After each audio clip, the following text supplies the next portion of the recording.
When Jacques Lacan talks about the human mind, he places lack and desire at the center of the human subjectivity. For him, we are not born complete. Instead, we grow up with a sense of fragmentation, alienation, and a persistent feeling that deep down inside of us, there is something which is missing. This missing piece or this lack is what generates our desires. But he insists that desire is not about the real objects themselves. Instead, it is driven by something deeper, something what he calls the objet petit, or the object cause of desire. He explains this through the mirror stage of his tripartite model of the human psyche. Imagine a baby seeing itself for the first time in the mirror. The child sees a complete body, but from the inside, it actually feels fragmented and uncoordinated, in a sense that it cannot walk by itself, it cannot eat by itself.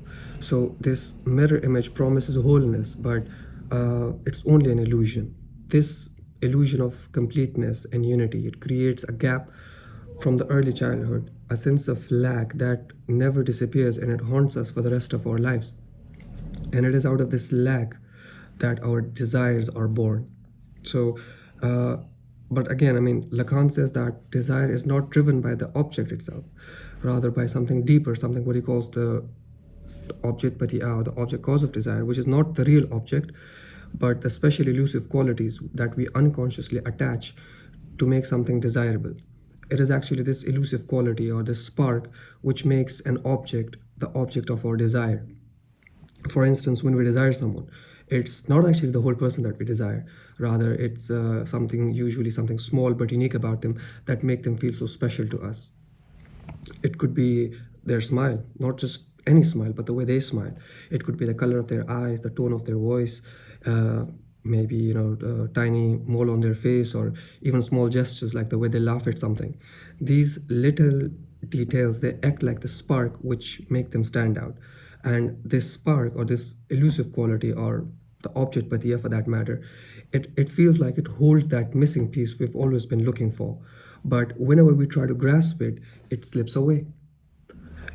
Because this spark or this elusive quality can never be fully possessed, our desires can never be satisfied. So no matter what we achieve, love, money, fame, recognition, it never actually feels like enough. So what we're really chasing is not the object itself, but the illusion of filling that inner gap. When one object fails to complete us, our desire simply shifts to another. This is what Lacan calls the return of the object of desire. The objects change, but the lack remains, keeping our desires in motion. We can think about it in a chronological way in life. For instance, as a child, you would think that if I get that toy, it will make me happy forever. And then as a teenager, you would say that when you fall in love, and you would probably think that if I get that person, it would make you whole. And then as an adult, you would probably think that if I get that house or if I get that job, it would complete you, So, but each time the object disappoints, the love, the toy, the job, it never fully removes that lack which is inside of you. So in Lacan's view, this is the modern condition. Because we have language and because we have conscience, we are forever trapped in this loophole of lack and desire.